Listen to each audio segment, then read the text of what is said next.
Hello बेटा जी, कैसे हैं आप लोग। आज का जो टॉपिक होने वाला है वो है हमारा file handling. Welcome to EL academy. My name is Manoj Rana. बिना टाइम वेस्ट किए हम शुरू कर रहे हैं। सबसे पहले हम यहाँ पर थियोरेटिकल अप्रोच लेंगे जो शायद 2 मिनट के आसपास की है। उसके बाद हम चलेंगे अपने इडल पे और वहाँ पर जो है प्रैक्टिकली समझेंगे कि ये जो टॉपिक्स हैं वो हैं क्या। सबसे पहला टॉपिक जो है वो हम ले रहे हैं यहाँ पर files and their need. Files क्या है? फाइल हमारे पास कहीं पर भी एक सेकेंडरी स्टोरेज में लोकेशन है, कहीं पर डेटा की एक कलेक्शन है जहाँ पर भी हम डेटा को इकट्ठा करके रख सकते हैं। इनकी ज़रूरत क्या होती है? एक्चुअली अगर मान लो हम किसी भी प्रोग्राम के अंदर हैं तो प्रोग्राम के अंदर कोई भी वेरिएबल जो है उसका लाइफ टाइम जो है वो सिर्फ उतना ही होता है जितना कि वो प्रोग्राम रन कर रहा है। जब वहाँ पर वो एक्सिक्यूशन में नहीं रहता प्रोग्राम, जैसे कि अगर मान लो आप एक पाइथन फाइल में काम कर रहे हैं, पाइथन फाइल को आप क्लोज कर देंगे, कोई एक नई पाइथन फाइल खोलेंगे तो वहाँ पर वो जो वेरिएबल होगा वो वाला वेरिएबल डिस्ट्रॉय हो चुका होगा। उस वेरिएबल की जो वैल्यू आपने वहाँ पर असाइन की होगी वो वाली वैल्यू वहाँ पर नहीं रहती। लेकिन कई बार हमारे को ऐसा होता है कि हम चाहते हैं कि जो भी हम डेटा एंटर कर रहे हैं वो कहीं ना कहीं किसी सेकेंडरी स्टोरेज में हमारे पास हो, यानी हम उसे जब भी चाहें हम वहाँ पर रिट्रीव कर सकें। जैसे एग्जांपल के लिए अगर मैं आपको बताना चाहूँ तो एक ऑर्गेनाइजेशन है और उसके एम्प्लॉयज़ हैं और वो एम्प्लॉयज़ के नाम जो है वहाँ पर चाहेगी, तो वो ये नहीं चाहेगी कि वहाँ पर रोज़ रोज़ वहाँ पर उसको एंटर करना पड़े। वो चाहेगी कि जितने भी एम्प्लॉयज़ हैं उनका नाम हो या उनके कोई कोड हो, वो हमेशा के लिए किसी एक सेकेंडरी वहाँ पर स्टोरेज, जिसे हम सेकेंडरी डिस्क बोलते हैं, हार्ड डिस्क बोलते हैं, वहाँ पर जो है वो हमेशा के लिए स्टोर करके वो रख सके। नेक्स्ट जो हमारा टॉपिक है वो है टाइप्स ऑफ फाइल। इसमें हम स्टडी करने वाले हैं कि हमारे पास टेक्स्ट फाइल और बाइनरी फाइल क्या होती हैं। टेक्स्ट फाइल्स जो हैं वो नाम से ही उनका पता चल रहा है कि जो टेक्स्ट से रिलेटेड है, मतलब आप वर्ड में काम करते हैं, नोटपैड में काम करते हैं, वर्ड पैड में काम करते हैं, तो जो भी डेटा वहाँ पर स्टोर होता है वो भले ही एस्की कैरेक्टर्स हो, यूनिकोड कैरेक्टर्स हो, वो ह्यूमन रीडेबल फॉर्म होती है। आप जो है वो ऐसा डेटा देते हैं जो कि आप आराम से रीड कर सकते हैं, और जब आप रिट्रीव करते हैं तब भी आपको ऐसा डेटा मिलता है जो आप आसानी से वहां पर रीड कर सकते हैं। तो ह्यूमन रीडेबल फॉर्म जो है वो हमारी टेक्स्ट फाइल्स हो गई। अब बाइनरी फाइल क्या होती हैं? ऐसा है कि अगर आप कभी भी काम कर रहे हैं किसी भी एप्लीकेशन में, तो आपको कई बार वहां पर डेटा को स्टोर करने की जरूरत पड़ती है। वो आप फोटोशॉप में काम करें, इल्यूस्ट्रेटर में काम करें, किसी भी एप्लीकेशन में काम करें, किसी भी वीडियो गेम को आप खेल रहे हैं, तो आपको वहां पर डेटा स्टोर करना होता है, लेकिन आप उस डेटा को रीड नहीं करना चाहते। आप चाहते हैं कि जब भी आप वो वाली एप्लीकेशन में हो तब आप वो वाला डेटा रिट्रीव कर सकें। अगर कोई फाइल आपने स्टोर करी है तो उस फाइल को ओपन करने के लिए वो एप्लीकेशन आपको चाहिए होती है। तो ऐसी जो फाइल्स होती हैं उन्हें हम कहते हैं बाइनरी फाइल्स, जिनके अंदर ह्यूमन रीडेबल कैरेक्टर्स नहीं होते। अगर हम उनको वर्ड पैड वगैरह में खोल कर देखें तो हमारे सामने कुछ एब्सर्ड वैल्यूज आ जाती हैं, हमारे सामने कुछ स्पेशल कैरेक्टर्स आ जाते हैं जिनको हम नहीं समझ सकते। तो बस यही जो है वो बेसिक थ्योरी थी इसकी। अब जरा चलते हैं प्रैक्टिकल एप्लीकेशन की तरफ। तो ये आ गए हम इडल पे। अब मैं आपको समझाता हूँ कि मैं वहाँ पर क्या बोल रहा था आपको, कि प्रोग्राम जो है उसको क्लोज करने पे होता क्या है, प्रॉब्लम कहाँ आती है हमारे पास। ये हमारे पास जैसे वेरिएबल मैंने लिया है इंस्टीट्यूट, और उसकी हमने यहाँ पर एक वैल्यू लिया ईएल एकेडमी टीचर, और यहाँ पर मैंने लिया है मनोज राणा। तो यहाँ तक हमारी एडवर्टाइजमेंट जो है वो तो खत्म हो गई चैनल पे। अब इसके बाद की बात करते हैं। तो यहाँ पर अब जो है वो मैंने प्रिंट में सिंपल, मतलब इतना सिंपल सा प्रोग्राम है, मुझे एक्सप्लेन करने की कोई जरूरत नहीं है। सिंपल दो प्रिंट मैंने लिए हैं, सेव करता हूँ, रन करता हूँ, और आप यहाँ पर देख सकते हैं कि मुझे यहाँ पर आउटपुट में ईएल एकेडमी मिल गया और मनोज राणा मिल गया, कि जैसा कि मैंने वहाँ पर वेरिएबल दिया था। अगर मैं मान लो इसको यहाँ पर क्लोज कर देता हूँ और एक दूसरा जो यहाँ पर हमारे पास पाइथन है उसको ओपन करता हूँ। अब जैसा कि आप देख सकते हैं मैंने पाइथन की एक दूसरी विंडो जो है वो यहाँ पर ली है, और अब इस एडिटर के अंदर मैं दोबारा से प्रिंट करवाता हूँ, और यहाँ पर जो हमने वहाँ इंस्टीट्यूट जो है वो दिया था वेरिएबल, इसको सेव करते हैं, रन करते हैं, और आप देख सकते हैं कि हमारे पास यहाँ पर एरर आ गया। क्यों? क्योंकि वो कह रहा है कि जो इंस्टीट्यूट है वो डिफाइन नहीं है। थोड़ी देर पहले जो डिफाइन था वो अब डिफाइन क्यों नहीं है? क्योंकि जो थोड़ी देर पहले हमने वहां पर वेरिएबल दिया था उसका लाइफ टाइम उतना ही होता है जितना हम वहां पर प्रोग्राम में उसको रखते हैं। जैसे ही हम वहां पर प्रोग्राम फाइल को यहाँ पर क्लोज करते हैं, क्लोज करते के साथ वो वाला वेरिएबल जो है वो डिस्ट्रॉय हो जाता है। हम जैसे ही वहां पर पाइथन पाइथन क्या, कोई सी भी लैंग्वेज की अगर हम बात करें, कोई सी भी एक अगर हम नई विंडो लेंगे तो वहां पर वो वाला वेरिएबल जो है वो अपनी वैल्यू लूज कर चुका होगा। तो यहाँ से प्रॉब्लम शुरू होती है हमारी, और इसी प्रॉब्लम का सॉल्यूशन हम इस चैप्टर के अंदर ढूंढने वाले हैं। तो अब हम सीखते हैं कि पाइथन में हम फाइल को किस तरह से हैंडल कर सकते हैं। तो सबसे पहला काम जो होता है, अगर आपको कोई भी टेक्स्ट फाइल पे काम करना है तो ऑब्वियस है सबसे पहले तो आप टेक्स्ट फाइल खोलेंगे, उसके बाद आप कोई भी काम करेंगे। तो सबसे पहले हम यहाँ पर जो है वो एक ऑब्जेक्ट लेते हैं, मतलब एक आपके लिए अभी के लिए वेरिएबल है, लेकिन ये जो है ये ऑब्जेक्ट कैसे बनेगा, इसके लिए आपको क्या करना पड़ेगा, एक ओपन कमांड जो है वो देनी पड़ेगी। ओपन कमांड के अंदर आपको दो चीजें देनी है यहाँ पर, और दोनों की दोनों जो है वो स्ट्रिंग में देनी है। पहली क्या है? पहली है जो भी आपकी टेक्स्ट फाइल है उस टेक्स्ट फाइल का नाम। मेरे पास जहाँ पर ये पाइथन मैं आपको दिखा देता हूँ, ये पाइथन विंडो जो है वो यहाँ से ये पर्टिकुलर मेरे पास फाइल हैंडलिंग की फाइल है जो पाइथन विंडो में यहाँ पर ओपन है। तो हमेशा हमें ध्यान रखना है कि जिस लोकेशन पे ये पाइथन फाइल होगी उसी लोकेशन पे हमारे पास जो टेक्स्ट फाइल है वो होनी चाहिए, तभी जाकर वो उसको ओपन कर पाएगी। अदरवाइज जो है वो हमारे को पूरा का पूरा पाथ देना पड़ता है, लेकिन अभी के लिए हम उस चीज़ में नहीं जा रहे हैं। तो अभी हमारे पास जिस लोकेशन पे भी हमारी पाइथन फाइल है जो .py एक्सटेंशन के साथ होती है, उसी लोकेशन पे हमने टेक्स्ट फाइल को रखना है। अब सबसे पहले हमने यहाँ पर नाम जो दिया हुआ है वो है file01, लेकिन इसकी एक्सटेंशन जो है वो है txt। तो हमें ध्यान रखना है कि जब कभी भी हम नाम देंगे तो फाइल जो भी हमारा नाम है 01 और उसके बाद उसकी एक्सटेंशन जो है वो हम जरूर टाइप करेंगे। अगर एक्सटेंशन आपने नहीं टाइप करी तो ये आपको वहां पर फाइल को ओपन करके नहीं देगा। इसके बाद आता है एक्सेस मोड। एक्सेस मोड में आपने क्या करना है, जो भी आपको वहां पर अगर पढ़ना है उसे जस्ट या उसके ऊपर कुछ लिखना है या अपेंड करना है, उसके लिए आपको यहाँ पर लेटर यूज करने पड़ते हैं। मैं आपको सारे के सारे एक्सेस मोड जो है वो एक एक करके बताऊंगा। अभी के लिए हम जस्ट जो है इसको पढ़ना चाहते हैं, तो हम इसको पढ़ना चाहते हैं तो हम यहाँ पर सिंपल आर देंगे। अब ये जो है ये हमारा ऑब्जेक्ट बन गया है माई फाइल, और जब भी हम इसको ओपन कर लेते हैं तो हमें वहां पर जो माई फाइल है, ये जो ऑब्जेक्ट हमने ओपन किया है, इसे क्लोज जरूर करना चाहिए। तो हमें जो भी प्रोग्राम बनाना है वो इन दो लाइन के बीच में बनाना है। लेकिन अगर इस पर्टिकुलर मोमेंट पे मैं इसको सेव करूं और रन करूं तो आप देखेंगे आउटपुट में मेरे पास कुछ भी नहीं आया। क्यों? क्योंकि मैंने सिर्फ उसको ओपन किया है और क्लोज किया है। और अगर आप वहां पर जो मेरी विंडो है उसमें देखेंगे तो यहाँ पर कोई भी चेंज नहीं आया। लेकिन अगर मान लो बाय मिस्टेक में यहाँ पर जो है वो नाम कुछ गलत लिख लेता, मान लो मैंने यहाँ पर फाइल 01 की जगह फाइल 02 ले लेता, जो कि वहां पर एग्जिस्ट नहीं करती, और उसके बाद मैं इसको ओपन करने की कोशिश करता, तो सेव करके रन करने पे आप देखेंगे कि यहाँ पर मेरे पास एक एरर आ जाएगा। और ये एरर जो है ये बहुत ही ऑब्वियस एरर है, क्योंकि हम जो फाइल ओपन करना चाह रहे हैं वो वाली फाइल है ही नहीं, तो रीड तो हम वहां पर कर ही नहीं सकते। लेकिन अगर मान लो हम एक्सेस मोड यहाँ पर W दें, जो कि राइट के लिए यूज किया जाता है, मतलब अगर आपने किसी फाइल में लिखना है कुछ तो आप यहाँ पर W जो है वो यूज करते हैं। अब यहाँ पर क्या चेंज आएगा, अब अगर मैं इसको सेव करके रन करता हूँ तो आप देखेंगे इस बार यहाँ पर कोई भी एरर नहीं आया। तो इसका मतलब पाइथन जो है वो यहाँ पर एक ऐसी फाइल जो एग्जिस्ट नहीं करती उसको आपको रीड नहीं करवा सकता, लेकिन हाँ ऑब्वियस है अगर आप कुछ लिखना चाहते हैं तो वो आपको यहाँ पर अलाउ करेगा एक नई फाइल में। अब ये नई फाइल जो है ये आई कहाँ पर है, ये उसी विंडो के अंदर अगर हम देखें तो यहाँ पर आप देखेंगे कि हमारे पास एक नई फाइल जो है वो क्रिएट हो गई है, क्योंकि यहाँ पर हमने पाइथन में इसको क्लोज कर दिया है ओपन करने के बाद। तो इसका मतलब हमने इसमें कुछ लिखा नहीं है। तो इसको अगर हम ओपन करेंगे तो आप देखेंगे ये बिल्कुल ब्लैंक है। अगर मान लो मैं यहाँ पर इसके बीच में कुछ भी लिख दूं, मान लो मैं यहाँ पर फाइल और यहाँ पर राइट कमांड देकर इसके बीच में एक स्ट्रिंग जो है वो दे देता हूँ। मान लो मैं कह देता हूँ लाइन 1। अब ये लाइन 1 जो है ये अगर मैं सेव करके रन करूंगा तो यहाँ पर आप देखेंगे आउटपुट में आपको अभी भी कुछ नहीं मिलेगा, लेकिन जो आपकी ओरिजिनल लोकेशन है वहां पर जाकर अगर ओपन करेंगे तो यहाँ पर जो भी मैंने वहां पर स्ट्रिंग दी थी वो यहाँ पर टाइप हो गई है। अगर मान लो मैं यहाँ पर लाइन 2 दूं इसको, तो मैं इसको सेव करके रन करता हूं और उसके बाद फिर दोबारा से चलते हैं हमारी फाइल लोकेशन पे, इसको ओपन करते हैं और आप देखेंगे लाइन 1 जो है वो वहां पर इरेज हो चुका है और अब वहां पर लाइन 2 जो है वो लिखा गया है।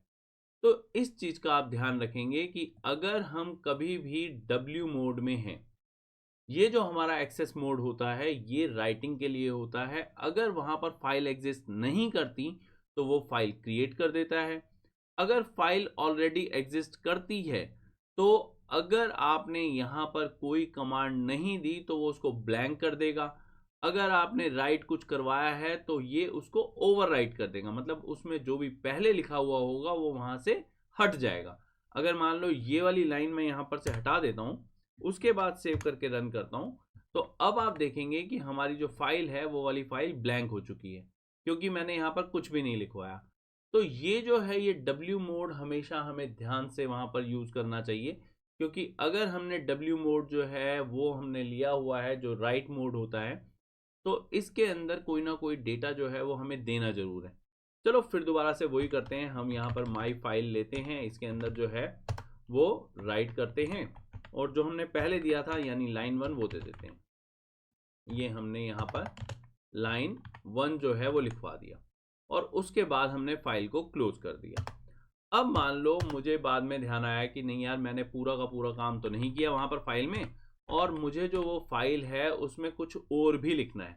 तो मैं क्या कर सकता हूँ, मैं अपनी माई फाइल जो है यहाँ पर उसको दोबारा से ओपन कर सकता हूँ। लेकिन इस बार जो है वो ओपन करते वक्त मैंने एक चीज़ का ध्यान रखना है, वो क्या है कि मैं यहाँ पर जो मैंने पहले लिखा हुआ है उसे वहाँ पर इरेज नहीं करना चाहता।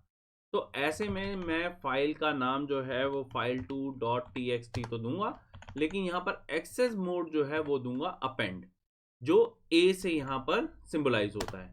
अब मैं फिर दोबारा से माई फाइल में जाता हूँ और इस चीज़ का ध्यान रखेंगे, अगर मैंने यहाँ पर अपेंड मोड दिया है और यहाँ पर मैं माई फाइल को क्लोज कर देता हूँ, तो इससे कोई फर्क नहीं पड़ने वाला। मतलब ऐसा नहीं है कि पहले जैसे W के अंदर वो इरेज हो रहा था अब वो इरेज हो जाएगा। अब मैं ज़रा ये फाइल को बंद कर देता हूँ पहले, उसके बाद सेव करके रन करके उसके बाद मैं आपको अब ओपन करके दिखाता हूँ। तो यहाँ पर हमारे पास लाइन 1 जो है वो इरेज नहीं हुआ। क्यों? क्योंकि जो लाइन 1 था हमारे पास, जो हमने यहाँ पर लिख लिया था, वो वाला लाइन 1 हमारे पास अपेंड मोड से इरेज नहीं होता। अब मान लो मैं अपेंड मोड में कुछ लिखना चाहता हूँ, तो कैसे लिखूंगा?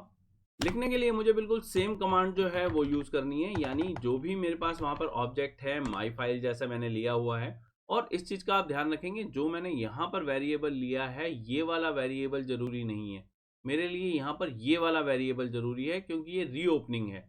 यहाँ पर जो फाइल है ये क्लोज हो चुकी है। जब यहाँ पर फाइल क्लोज हो चुकी है तो यहाँ पर ये जो हमारे पास वेरिएबल हैं वो सिर्फ इसी ब्लॉक में काम करेंगे। तो अगर मान लो मैं यहाँ पर माई फाइल जो है इसको मैं माई फाइल 1 कर दूँ, तो इससे कोई फ़र्क नहीं पड़ेगा, मुझे यहाँ पर भी माई फाइल 1 लेनी पड़ेगी और यहाँ पर भी माई फाइल 1 लेनी पड़ेगी। और यहाँ पर जो है वो मैं लिखता हूँ राइट, और राइट के अंदर जो है मैं ऐसा कर देता हूँ, यहाँ पर लाइन 2 ले लेते हैं। अब मैं इसको सेव करता हूँ, रन करता हूँ और चलते हैं ज़रा अपनी फाइल की तरफ और देखते हैं क्या हो गया। तो आप देख सकते हैं अब हमारे पास लाइन 1 के साथ में अपेंड हो चुका है लाइन 2। मतलब पहले वहाँ पर लाइन 1 लिखा हुआ है और उसके बाद जो है वो वहाँ पर लाइन 2 जो है वो लिखा हुआ है। तो ये चीज़ हमने हमेशा ध्यान रखनी होती है कि अगर हमारे पास जो है वो W मोड होगा तो पहले वाला इरेज हो जाएगा, लेकिन अपेंड मोड के अंदर पहले वाला इरेज नहीं होगा। और जैसा कि मैंने आपको इंट्रोडक्शन में बताया था कि हमारे पास टेक्स्ट फाइल्स के अंदर एंटर जो होता है वो हमारे लिए न्यू लाइन कैरेक्टर है, यानी \n। \n जो है वो यहाँ पर ऑटोमेटिकली कभी भी नहीं दिया जाता।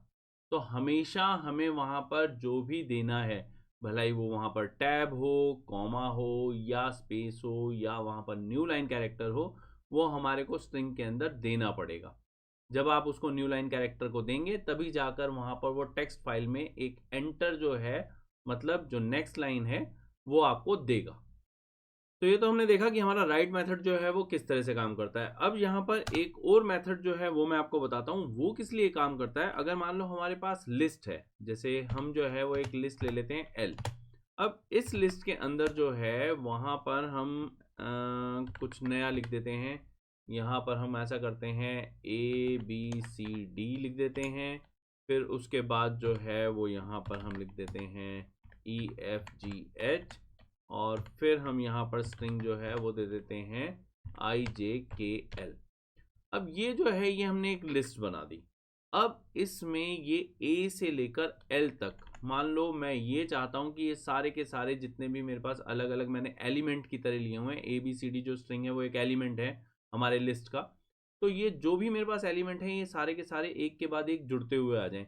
तो अब मैं यहाँ पर क्या कर सकता हूँ, यहाँ पर मैं दोबारा से जो भी मेरे पास यहाँ फाइल है, मान लो मैं ये वाली फाइल लेता हूँ, कॉपी करते हैं इसको, यहाँ पर हम पेस्ट करते हैं, इस बारी मैं फिर दोबारा से वेरिएबल बदल देता हूँ ताकि आप कंफ्यूज ना हो। मैं इस बार इसको माई एफ कर देता हूँ और हम सेम फाइल को ओपन कर रहे हैं यानी फाइल 2 को, और मैं अपेंड करवा रहा हूँ, मतलब जो पहले लिखा हुआ है वो वहाँ पर इरेज नहीं होगा। और यहाँ पर अब जो हमारे पास मैंने इसे ओपन करवाया है उसमें एक नया मेथड हम यूज करेंगे। वो क्या है? वो है राइट लाइन्स। राइट लाइन्स के अंदर हम यहाँ पर जो इसकी पैरेंथेसिस होती है उसके अंदर कोई सी भी एक लिस्ट दे सकते हैं जिसके अंदर जो भी हमारे पास स्ट्रिंग या नंबर जो भी होगा वो वहाँ पर प्रिंट अपने आप हो जाएगा। तो मैं इस तरह से दे देता हूँ। लेकिन अब मैं आपको एक और चीज़ बताता हूँ। अगर मैं यहाँ पर सेव करके रन करूँगा तो यहाँ पर अभी के लिए आप देख सकते हैं आउटपुट में कुछ नहीं आया, जैसे कि पहले कुछ भी नहीं आता था। अब मैं ज़रा आपको फाइल में दिखाता हूँ कि क्या यहाँ पर कोई चेंज आया है। यहाँ पर हमारे पास लाइन 1 और लाइन 2 लिखा हुआ था, लेकिन अब हमारे पास इसके अलावा कोई नया चेंज नहीं आया। इसको हम बंद करते हैं और यहाँ पर देखते हैं कि हमने ये यहाँ पर राइट लाइन्स करवाया, उसके बावजूद भी यहाँ पर चेंज क्यों नहीं आया। तो ये चेंज हमेशा आप ध्यान रखेंगे कि ये चेंज एक बफर के ऊपर लिखा जाता है। बफर के ऊपर लिखे जाने का मतलब होता है कि कंप्यूटर जो है वो उसको एक टेम्परेरी मेमोरी के अंदर जो है वो फीड कर लेता है, लेकिन आउटपुट में आपको नहीं देगा। आउटपुट में ये कंप्यूटर आपको कब देगा? ये आपको सिर्फ तब देगा जब आप इस फाइल को क्लोज कर लेंगे। तो माई एफ, यहाँ पर मैं इसको क्लोज कर देता हूँ। अब जो है अगर मैं इसको सेव करके रन करूंगा तो जो भी मैंने यहाँ पर इसको कमांड दी है तो उसे वो टेम्परेरी मेमोरी से उठाकर मुझे फाइनल मेरी वाली जो परमानेंट मेमोरी होगी जहाँ पर भी मैं इसको लिखवाना चाहता हूँ यानी स्टोर करना चाहता हूँ उस फाइल में दे देगा। थोड़ा सा चेंज अपने डेटा में भी कर लेते हैं। यहाँ पर जो है वो बैक स्लैश एन दे देते हैं, ऐसे ही जरा यहाँ पर भी बैक स्लैश एन दे देते हैं। थोड़ा सा वो ब्यूटीफाई हो जाएगा, हमारे को देखने में अच्छा लगेगा अलग अलग लाइंस के अंदर। सेव करके रन करते हैं। हमारे पास आउटपुट में कोई भी एरर नहीं आया, कुछ भी नहीं आया, लेकिन अब जो है वो हमारी फाइल के अंदर चेंज आ चुके होंगे। तो अब फाइल जो है फाइल को ओपन करते हैं और आप फाइल के अंदर देख सकते हैं कि हमारे पास यहाँ पर लाइन 1 लाइन 2 अलग अलग लाइन में आ गए क्योंकि हमने बैक स्लैश एन दिया था। और ए से लेकर एल तक जो भी हमारे पास 3 अलग अलग एलिमेंट लिए थे हमने, A B C D E F G H I J K L, वो एक के बाद एक जो है वो आ गए हैं। मैंने आपको पहले ही बताया था जो हमारे पास प्रोग्राम है उसमें हमारे को सब कुछ वहाँ पर मेंशन करना होता है। ये अपने आप ऑटोमेटिकली कुछ नहीं लेगा। आप कॉमा चाहते हैं तो आपको कॉमा यहाँ पर देना होगा। आप टैब चाहते हैं तो आपको यहाँ पर बैक स्लैश टी देना होगा। अगर आप चाहते हैं इसके बाद लाइन चेंज हो तो आपको यहाँ पर बैक स्लैश एन जो है वो देना होगा। अब सेव करते हैं, रन करते हैं और सेव करके रन करने के बाद हम देखते हैं कि हमारी जो फाइल है इसके अंदर क्या चेंज आया। मैंने इस फाइल को क्लोज नहीं किया था तो आप वो वाली चेंज को अभी नहीं देख सकते, तो इसको मैं बंद कर देता हूँ और फिर दोबारा से मैं इसको जब फाइल को ओपन करूँगा तो आप देख सकते हैं कि क्या क्या चेंज आ गया है। आप देखेंगे कि ए बी सी डी के बाद मैंने कोमा दिया था तो वो कोमा आ गया है।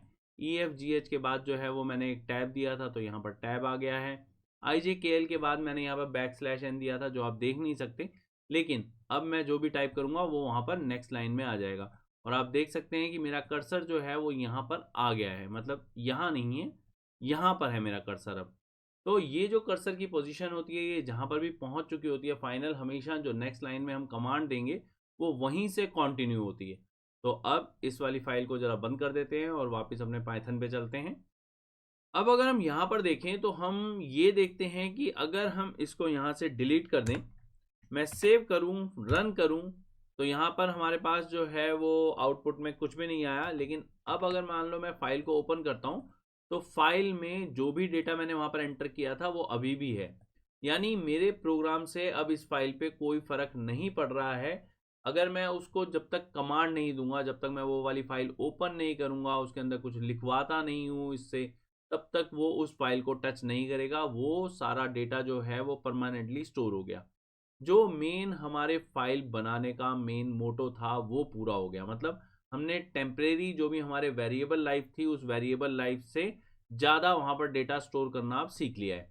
वेरिएबल जो है वो हम डिस्ट्रॉय कर देंगे, लेकिन उसके डिस्ट्रॉय होने से हमारी मेन फाइल पे कोई फर्क नहीं पड़ेगा। अब चलते हैं, जो भी डेटा हमने एंटर किया है उसको हम रीड कैसे करेंगे। तो अब मैं आपको ज़रा लेकर चलता हूँ दूसरी फाइल में जो कि फाइल 1 है। ये मैं आपको दिखा देता हूँ फिर से।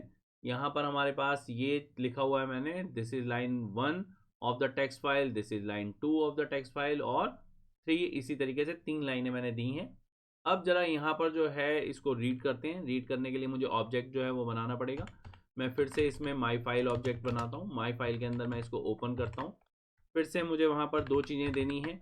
एक, मुझे फाइल का नाम देना है। इस बार जो है वो फाइल 01.txt जो है वो लेते हैं, और यहाँ पर मैं रीड मोड जो है वो लेता हूँ।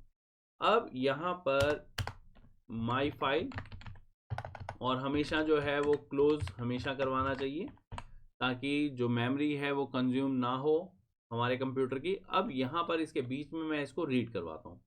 तो मैं यहाँ पर माई फाइल, और इसमें मैं इसको रीड करवाता हूँ इस तरह से। सेव करता हूँ, रन करता हूँ, लेकिन आप देखेंगे आउटपुट में तो कुछ भी नहीं आया। यहाँ पर मैंने इसको रीड तो करवा दिया, लेकिन उसके बावजूद भी कुछ नहीं आ रहा। क्यों? क्योंकि ये जो है ये एक ऑब्जेक्ट बन गया है, लेकिन इस ऑब्जेक्ट को मैंने कॉल नहीं किया। अगर मान लो मैं इसको कॉल करना चाहता हूँ, जैसे मैं आपको समझा देता हूँ कि मैं क्या बोल रहा हूँ। मैं इसको बोलता हूँ कंटेंट। तो ये जो है, ये जो भी मैंने बनाया है वो मेरे लिए कंटेंट है। अब ये जो कंटेंट है, इस कंटेंट को अगर मैं यहाँ पर प्रिंट और कंटेंट इस तरह से प्रिंट करवाता हूँ, तो मैं यहाँ पर जो भी मैंने लिखा हुआ है मेरी फाइल के अंदर, उसको मैं यहाँ पर आउटपुट में ले सकता हूँ। तो मैं आपको रन करके दिखाता हूँ, और आप देख सकते हैं कि जो भी मैंने फाइल में लिखा हुआ था वो मेरे सामने आ गया है। यहाँ पर अगर मान लो मुझे कुछ लिमिटेड कैरेक्टर्स चाहिए, सिर्फ मान लो मैं यहाँ पर 15 जो है वो लिख देता हूँ, सेव करता हूँ, रन करता हूँ, तो आप देख सकते हैं कि सिर्फ 15 कैरेक्टर्स जो हैं वो मेरे सामने आएंगे। आप इसको काउंट कर सकते हैं, ये पूरे 15 होंगे। हाँ, इस चीज़ का ध्यान रखेंगे, स्पेस भी काउंट करेंगे। हर एक स्पेशल कैरेक्टर उसको आपने 1 नंबर देना होता है। तो ये आपके लिए 3 जो हैं वो ये हैं, और बाकी अगर आप देखेंगे तो आपके पास 12 लेटर्स अलग से हैं। तो टोटल 15 लेटर्स मेरे सामने आ गए, 15 कैरेक्टर्स जो हैं वो मेरे सामने आ गए आउटपुट में। अगर मैं यहाँ पर 15 दूंगा तो अगर मान लो मैं यहाँ पर जो है वो इसको रीड लाइन करवाता हूँ। अब रीड लाइन करवाने में मैं मान लो यहाँ पर कुछ भी नहीं दे रहा हूँ, सेव करता हूँ और रन करवाता हूँ, तो आप देख सकते हैं कि मेरे पास एक लाइन जो है वो आ जाती है। रीड लाइन में आप देखेंगे कि हमारे पास जहाँ पर भी \n होगा, यानी मैंने जो मेन टेक्स्ट फाइल है उसमें जहाँ पर भी एंटर प्रेस किया होगा, वहाँ पर वो उसको लाइन को कट कर देगा। तो मेरी जो एक लाइन होगी वो मुझे यहाँ पर वो आउटपुट में दे रहा है। लेकिन अगर मान लो मैं यहाँ पर रीड लाइन के अंदर कुछ भी एंटर कर दूं, मान लो मैंने यहाँ पर इस तरह से दोबारा से 15 एंटर कर दिया, तो ये वैसे ही काम करेगा जैसे रीड जो है वो काम कर रहा था। यानी मुझे सिर्फ ये 15 कैरेक्टर्स देगा, और आप देख सकते हैं कि इसने मुझे यहाँ पर 15 कैरेक्टर्स दिए हैं। हाँ, वो बात अलग है कि अगर मैं इसको यहाँ पर 100 दे देता हूँ और मेरी लाइन में 100 कैरेक्टर नहीं है, तो यहाँ पर ये मुझे नेक्स्ट लाइन से कुछ नहीं देने वाला। मैं सेव करके रन करता हूँ, तो आप देखेंगे कि यहाँ पर उसने सिर्फ मुझे लाइन के एंड तक ही दिया है।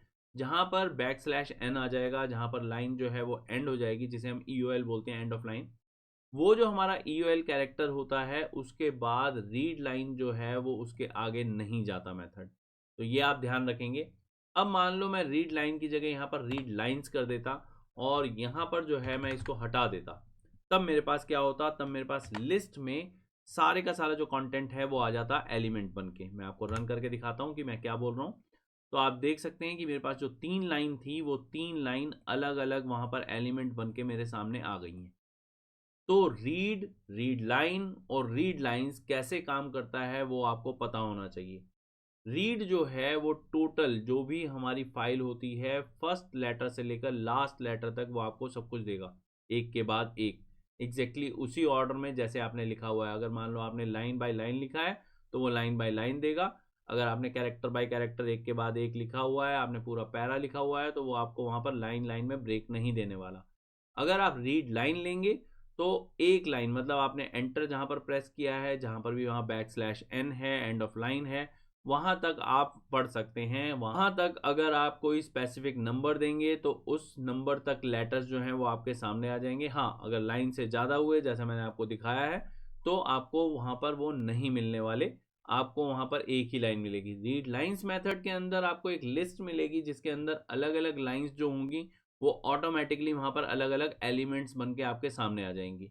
तो ये 3 मेथड यूज किए जाते हैं वहां पर फाइल्स में पढ़ने के लिए, जो भी हम उनसे डेटा रिट्रीव करना चाहते हैं उसके लिए। तो इसी के साथ जो रीडिंग और राइटिंग है हमारी टेक्स्ट फाइल्स की, उसके फंडामेंटल्स जो हैं वो आप समझ गए होंगे। अब हम बात करते हैं, थोड़ा सा और आगे ले जाते हैं इसको, एक्सेस मोड जो है जो हमारे बचे हुए हैं जरा उनकी बात कर लेते हैं।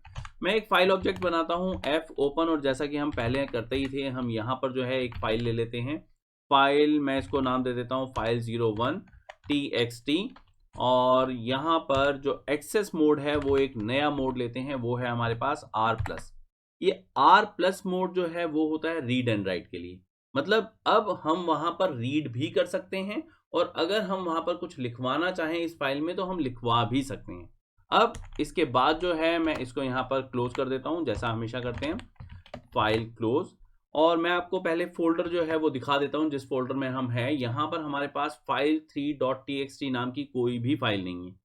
तो अगर मान लो मैं यहाँ पर R+ मोड में हूं, तो मेरे पास इस पाइथन का बिहेवियर बिल्कुल वैसा ही होगा जैसा R मोड में था। मतलब वो फाइल को वहां पर फाइंड करने की कोशिश करेगा, जब उसको नहीं मिलेगी तो वो मुझे एरर दे देगा। मैं आपको रन करके दिखाता हूं और आप देख सकते हैं कि मेरे पास एक एरर आ गया।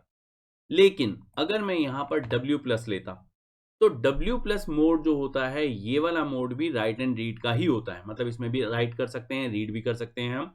लेकिन ऐसे में अगर फाइल वहां पर नहीं होगी तो ऐसे में फाइल क्रिएट हो जाएगी, कोई एरर नहीं आएगा। और जैसा कि आप देख ही सकते हैं आउटपुट में मेरे पास कोई एरर नहीं आया है। और अगर मान लो मैं अपने फोल्डर में जाकर देखता हूं, तो फोल्डर में आप देख सकते हैं मेरे पास फाइल 3 जो है वो क्रिएट हो गई है। मैंने इसमें कुछ लिखा नहीं है तो ऑब्वियस है ये ब्लैंक होगी हमारे पास, ये आप देख सकते हैं। अब अगर मान लो बिल्कुल हम यही सेम कमांड लेते, यहाँ पर मैं एक दूसरी फाइल फाइल 4 दे देता, और यहाँ पर एक्सेस मोड में मैं A+ दे देता।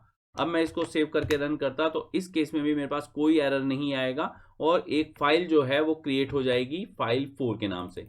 इसमें भी हमने कुछ भी नहीं लिखवाया तो ऑब्वियस है ये भी यहाँ पर ब्लैंक होगी। तो ये जो है ये हमारे पास बचे हुए एक्सेस मोड हैं। अब आप जो है R+W+A+, ये 6 जो एक्सेस मोड हैं इन्हें आप जानते हैं। और आप ध्यान रखेंगे, आप जो भी लेटर दे रहे हैं उसके बाद आप प्लस लें, या पहले प्लस दे दें और उसके बाद वो लेटर लें। यानी आप +R +W या +A लिखेंगे, इससे कोई फर्क नहीं पड़ने वाला। आपने ध्यान रखना है R+W+A+। ये रीड एंड राइट मोड होते हैं जो जनरली यूज किए जाते हैं जब कभी भी हम एक फाइल में कुछ पढ़ना भी चाहते हैं और कुछ ऐड भी करना चाहते हैं। ये जो रीड एंड राइट वाले मैंने मोड बताए हैं, इसमें सिर्फ एक R+ या +R जो है वो हमारे पास एक ऐसा मोड है जिसका आपने ध्यान रखना है। अगर वो फाइल नहीं होगी तो वहां पर क्रिएट नहीं करने वाला है, वो वहां पर आपको एरर दे देगा। बाकी मोड कैसे काम करते हैं, बिल्कुल सिमिलर वे में काम करते हैं। जैसा हमारा W और A वाला मेथड था वो हमारे पास राइट और अपेंड के लिए था, W+ और A+ भी बिल्कुल वैसे ही हैं। तो अब आपको फाइल में लिखना भी कुछ ना कुछ आ गया है, आपको रीड करना भी आ गया है, और आपको एक्सेस मोड जो है वो भी पता चल गए हैं। तो अब जरा एक प्रैक्टिकल सा एग्जांपल लेते हैं। मान लो हम एक फाइल क्रिएट करते हैं, यहाँ पर ओपन से फाइल हमारे पास क्रिएट हो जाएगी, और अभी के लिए हमारे पास कोई नाम तो है नहीं, तो हम ऐसा करते हैं, इसको न्यू फाइल जो है वो नाम दे देते हैं। txt फॉर्मेट है हमारा, तो एक्सटेंशन में हम यहाँ पर txt दे देते हैं। और हमने ऑब्वियस है इसके अंदर कुछ ना कुछ लिखवाना है, और बाद में हो सकता है हम उसको रीड भी करना चाहें, तो W+ मोड दे देते हैं, क्योंकि ये अभी के लिए अगर हम फोल्डर में देखेंगे तो एग्जिस्ट नहीं करता। तो W+ मोड देने में ये क्रिएट हो जाएगा यहाँ पर। इसके बाद जो है लास्ट हमारी लाइन जो होगी वो तो हम क्लोज करवाएंगे। तो ये यहाँ तक की तो कहानी हो गई। अब इसके अंदर जो डेटा है उसको हमने एंटर करवाना है। क्या हम डेटा एंटर करना चाहते हैं यहाँ पर, मान लो हमारे पास कुछ जो है वो एम्प्लॉई हैं और उनको हम कुछ कोड देना चाहते हैं वहां पर।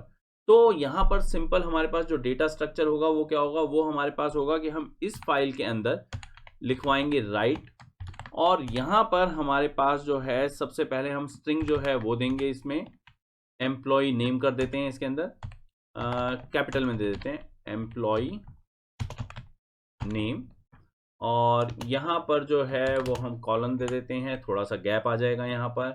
उसके बाद जो है हमने क्या करना है, यहाँ पर हमने जो भी नाम आएगा उसको डायनामिकली ऐड करना है, ठीक है। उसके बाद जो है यहाँ पर ऐसा करते हैं, हम 2 टैब दे देते हैं। तो ये हमने /t ले लिया। एम्प्लॉय नेम के बाद जो है वो मान लो हम कोड वहां पर देना चाहते हैं, तो हम यहाँ पर कोड ले लेते हैं, ये इस तरह से। और यहाँ पर जो कोड है वो एंटर कर दिया जाएगा।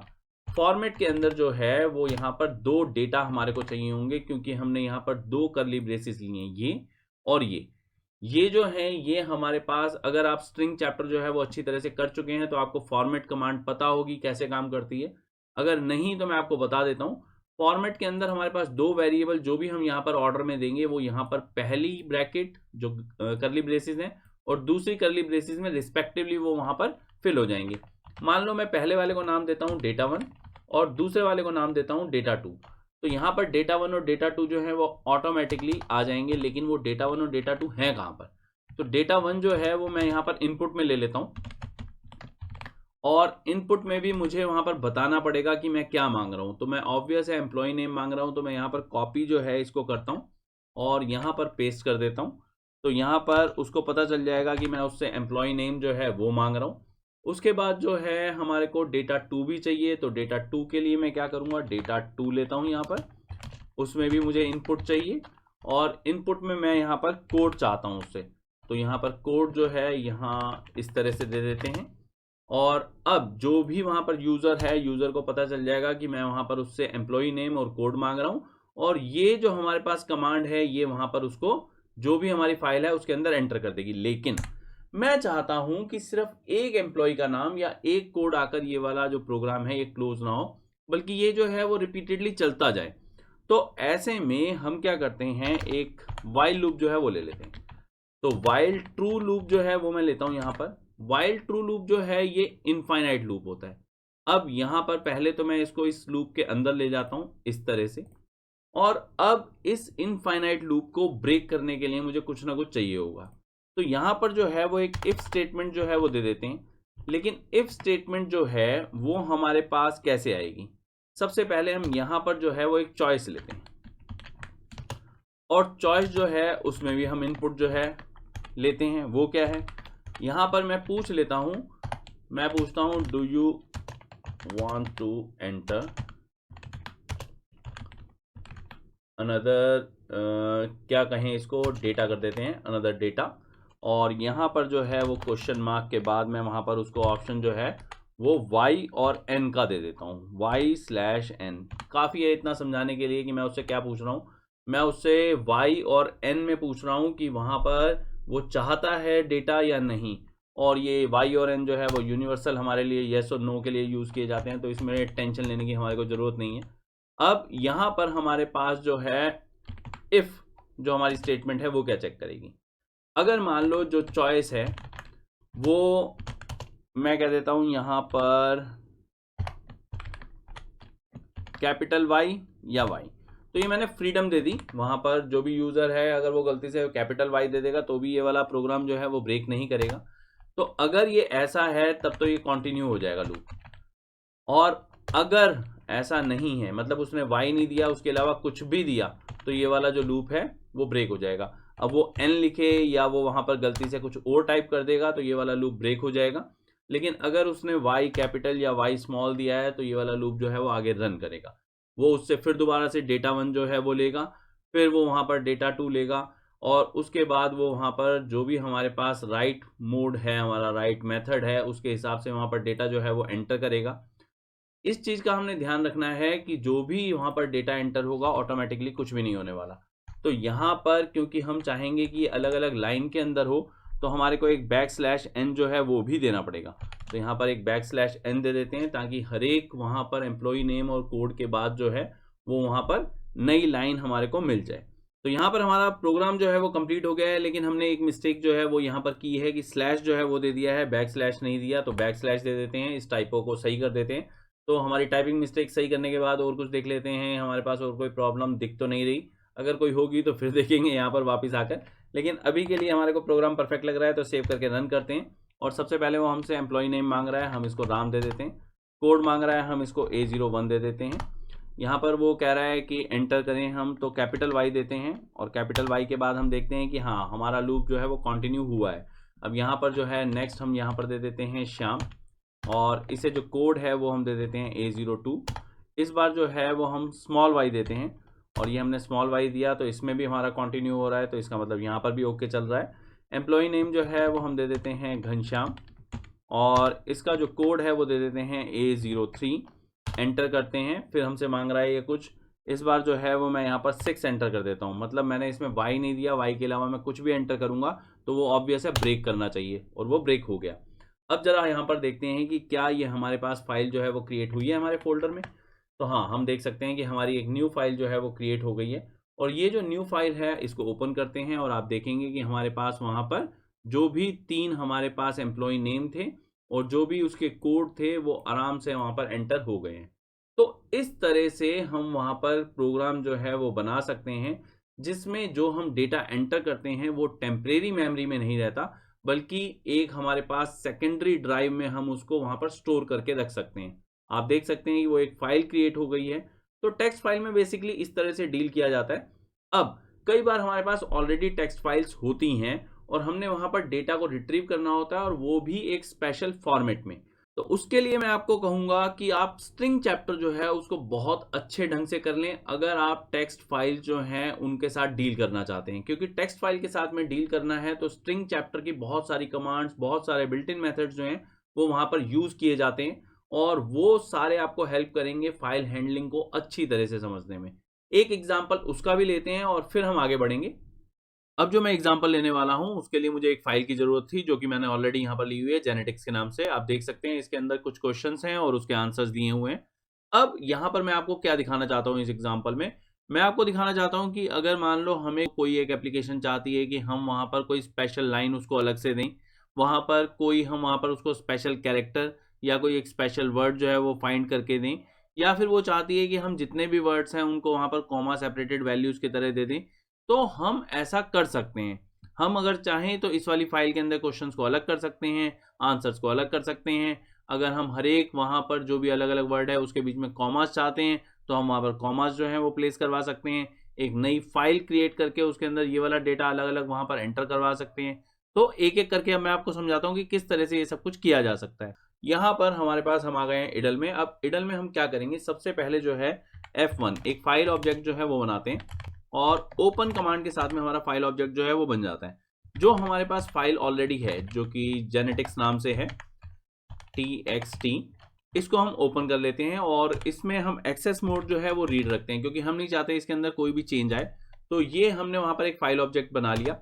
हर एक फाइल ऑब्जेक्ट जो भी आप बनाते हैं उसको आपको क्लोज करना चाहिए, तो ये आपने क्लोज कर दिया। लेकिन इसके बीच में अब मैं एक और फाइल ऑब्जेक्ट बनाता हूँ F2, और इसके अंदर मैं इसको ओपन करता हूँ। यहाँ पर जो है मैं इसको एक नाम दे देता हूँ सिंपल कॉपी। ये जेनेटिक्स की कॉपी होने वाली है इसीलिए। अब यहाँ पर txt जो है वो दे देते हैं, और जो भी हमारे पास मोड है वो हम यहाँ पर राइट रखते हैं, क्योंकि हम इसमें सिर्फ लिखवाना चाहते हैं, इसमें से हम पढ़ना नहीं चाहते, हम डायरेक्ट जो है वो उसको एक्सेस कर लेंगे। तो ये हमने w मोड जो है वो दे दिया। अब इसको भी ऑब्वियस है हमारे को क्लोज करना पड़ेगा, तो F2 डॉट क्लोज, ये हमने यहाँ पर इसको क्लोज कर दिया। अब सारी की सारी कमांड्स जो हैं वो इन दोनों के बीच में होने वाली हैं। हम क्या करना चाहते हैं, हम F1 को रीड करवाना चाहते हैं, लेकिन हम जो है वो यहाँ से क्वेश्चंस मान लो पहले चाहते हैं कि वो हमारे पास F2 फाइल के अंदर जाए सिर्फ।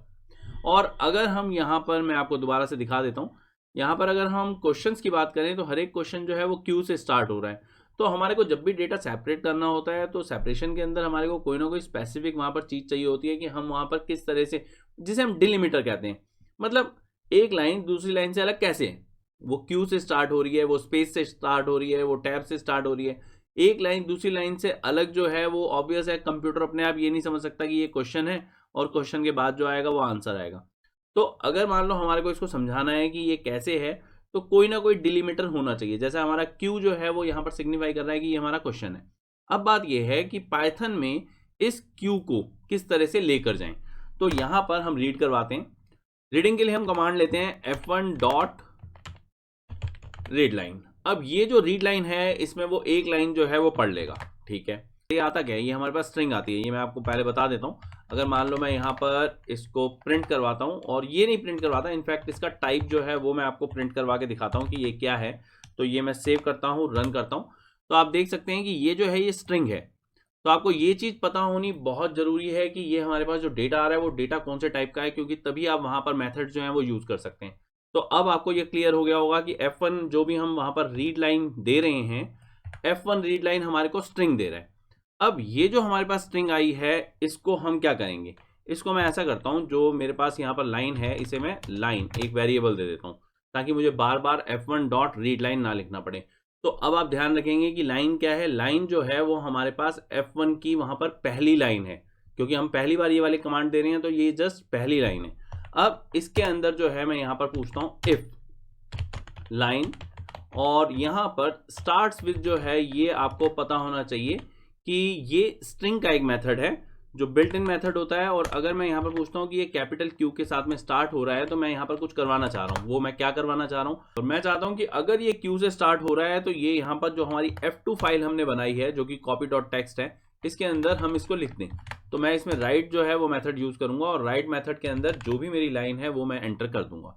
अब ये सिर्फ पहली लाइन के लिए है, लेकिन अभी के लिए हम इसको सेव करके रन करके देखते हैं, और आप देख सकते हैं कि यहाँ पर कोई एरर नहीं आया है, लेकिन जो भी चेंज आएगा वो तो हमारी फाइल में आएगा। तो हमारे पास जो फोल्डर है उस फोल्डर में चलते हैं, और यहाँ पर हम देखते हैं कि क्या हमारा कॉपी txt जो है वो क्रिएट हो गया है। अब जरा इसको ओपन करके देखते हैं, और आप देख सकते हैं कि ये हमारे पास पहली लाइन जो है वो आ गई। लेकिन अगर मान लो हम चाहें कि पूरा का पूरा जो भी हमारा ये प्रोग्राम है वो बार बार रिपीटेडली चलता रहे, कब तक चलता रहे, जब तक कि हमारे पास F1 के अंदर कोई भी लाइन बाकी है। अब ऑटोमेटिकली पूरी की पूरी फाइल को रीड करवाने के लिए हम ऐसा करते हैं, इसके अंदर एक वाइल लूप ले लेते हैं, और वाइल लूप जो है उसके अंदर हम कंडीशन क्या लेते हैं, वाइल लाइन। अब ये क्या कंडीशन हुई, वाइल लाइन जो है ये लूप तब तक रन करेगा जब तक हमारे लाइन के अंदर कोई वैल्यू है।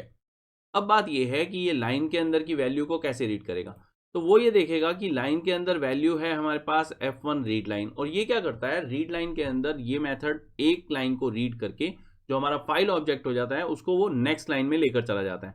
तो अगर हम रीड लाइन को वहां पर 2 बार लेते हैं तो कभी भी वो हमारे को सेम लाइन नहीं देगा, बल्कि वो नेक्स्ट लाइन में अपने आप जाता चला जाएगा। तो अब अगर हम देखें तो ये हमारे को फर्स्ट लाइन जो है ये हमारे को पढ़ के दे रहा है।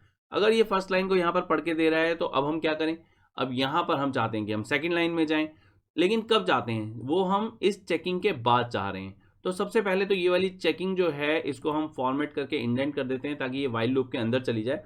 और अब यहाँ पर लाइन की वैल्यू को दोबारा से यहाँ पर जो भी हमने ली हुई है इसको कॉपी करके पेस्ट कर देते हैं। कॉपी पेस्ट होने का ये मतलब नहीं है कि ये फर्स्ट लाइन को रीड करेगा, फर्स्ट लाइन जो है ये यहाँ पर रीड कर चुका है, तो अब ये यहाँ पर सेकेंड लाइन को रीड करेगा। सेकेंड लाइन को रीड करने के बाद ये वाइल लूप में फिर दोबारा से जाएगा, और क्योंकि लाइन के अंदर सेकंड वहां पर लाइन जो भी होगी उसकी वैल्यू पुट हो चुकी होगी, तो ये एम्प्टी नहीं होगी। जब तक ये एम्प्टी नहीं है तो ये वाइल लूप रन करता रहेगा। लेकिन जब ये लास्ट लाइन को पढ़ लेगा और हमारा जो वहां पर कर्सर है, जो हमारा फाइल ऑब्जेक्ट है, वो उसके आगे मूव नहीं कर पाएगा, तो ऐसे में हमारा जो लाइन ऑब्जेक्ट है वो एम्प्टी हो जाएगा। जब लाइन ऑब्जेक्ट हमारा एम्प्टी हो जाएगा तो ऐसे में वाइल लूप जो है वो अपने आप ब्रेक कर जाएगा। तो इसको हम यहाँ पर सेव करते हैं और रन करते हैं, तो आप देख सकते हैं कोई एरर नहीं आया है। इसका मतलब ये जो है काम सही कर रहा है हमारा प्रोग्राम। वापस चलते हैं अपने फोल्डर में, और ये कॉपी जो है इसमें मैं आपको दिखाता हूँ कि ये हमारे पास 3 क्वेश्चन जो हैं वो अलग से आ गए हैं। अगर मान लो मैं ये 3 क्वेश्चन नहीं चाहता और आंसर चाहता तो मैं क्या करता, तो ऐसे में सीधी सी बात है, मैं ये चाहूंगा कि अगर ये स्टार्ट ना हो क्यू से तब जाकर वो वहां पर F2 के अंदर राइट हो।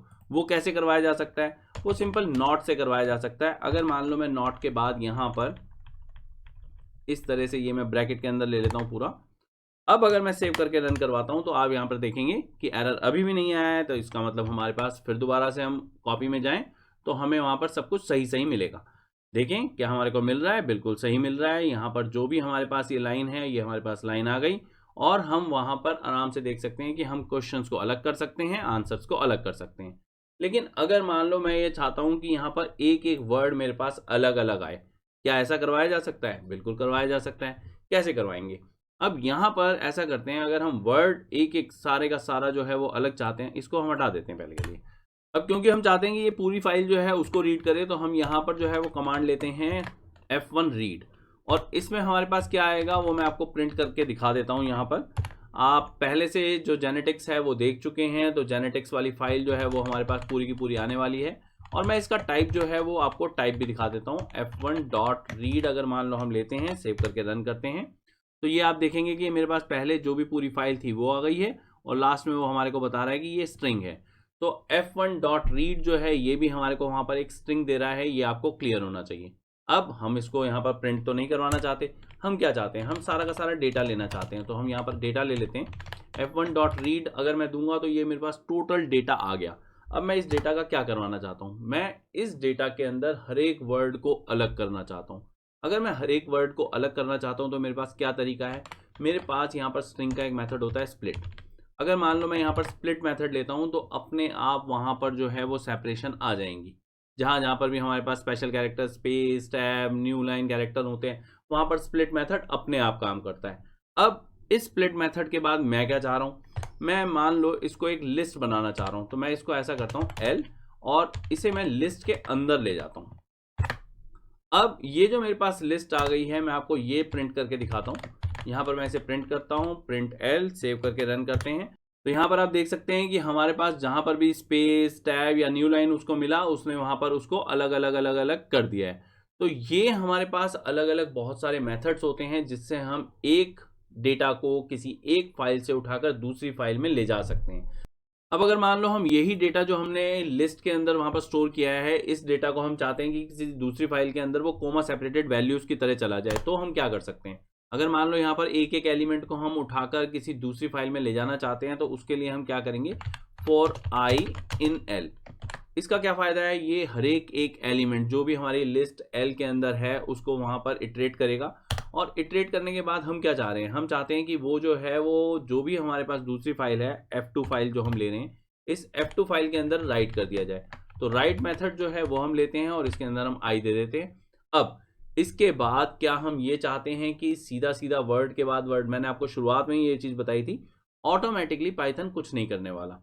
आपको वहां पर स्पेस चाहिए, आपको वहां पर कॉमा चाहिए, आपको वहां पर टैब चाहिए, वो आपको वहां मेंशन करना पड़ेगा। अपने आप यहाँ पर कुछ नहीं होने वाला। तो यहाँ पर जो है वो आई, ये जो है वो राइट कर देगा। इसके बाद आप क्या चाहेंगे, इसके बाद अगर मान लो आप चाहते हैं कि कॉमा आपके पास आए, तो आपको F2 डॉट राइट करके यहाँ पर कॉमा जो है वो देना पड़ेगा। तो यहाँ पर मैं इसको कॉमा देता हूँ इस तरह से, और अब मैं इसको सेव करके रन करता हूँ और आप देखेंगे कि हर एक हमारे पास वर्ड के बाद जो है वो वहाँ पर कॉमा जो है वो आ जाएगा। तो ये मैंने यहाँ पर रन किया, कोई एरर नहीं आया, तो हमारी जो फाइल है वो चेंज हो चुकी होगी। यहाँ पर देखते हैं और आप देख सकते हैं कि हमारे पास हर एक वर्ड के बाद जो भी हमने वहाँ पर वर्ड लिखा था, उस एक वर्ड के बाद जो है वो कॉमा आ चुका है।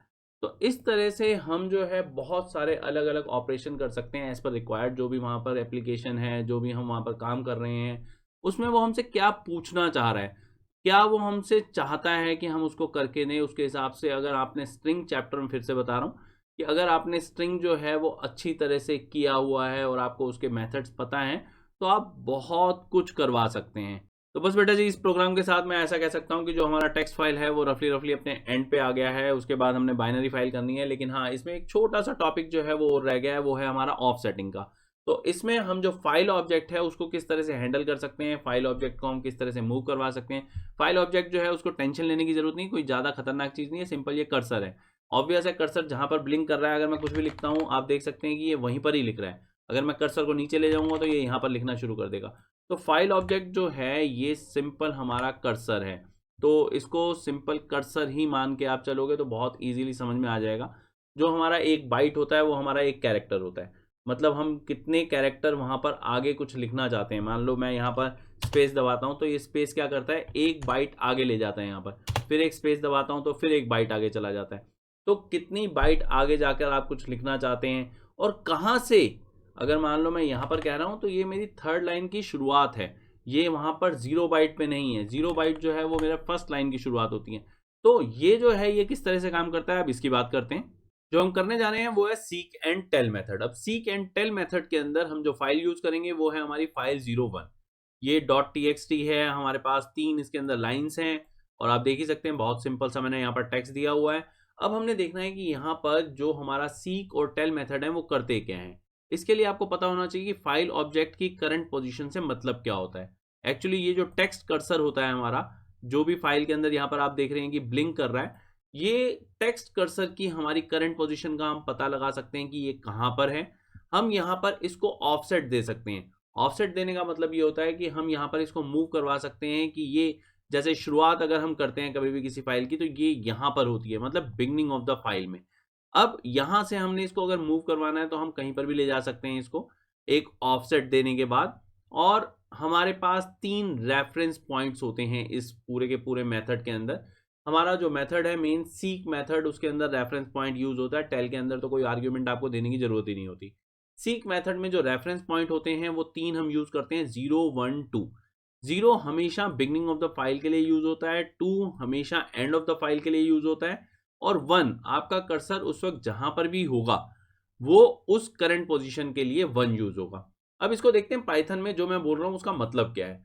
यहाँ पर मैंने ऊपर जो है हल्की हल्की सी एक डेफिनेशन आपको दे दी है, अगर आप ध्यान रखना चाहें कि टेल मेथड जो है वो किस लिए यूज होता है, सीक किस लिए यूज होता है। अब टेल जो है वो हमारे को मेन बता रहा है कि हमारा कर्सर कहाँ पर है, सीक जो है वो ऑफसेट और रेफरेंस पॉइंट के लिए यूज होता है।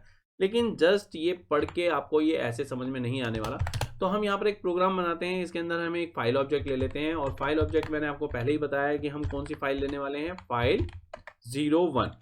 फाइल 01 जो है txt एक्सटेंशन के साथ में है, और इसको हम रीड मोड के अंदर ओपन कर लेते हैं। अब ये जो हमारे पास रीड मोड के अंदर ओपन करी है, इसको हमें क्लोज भी करना होगा, ये हमने क्लोज कर दी।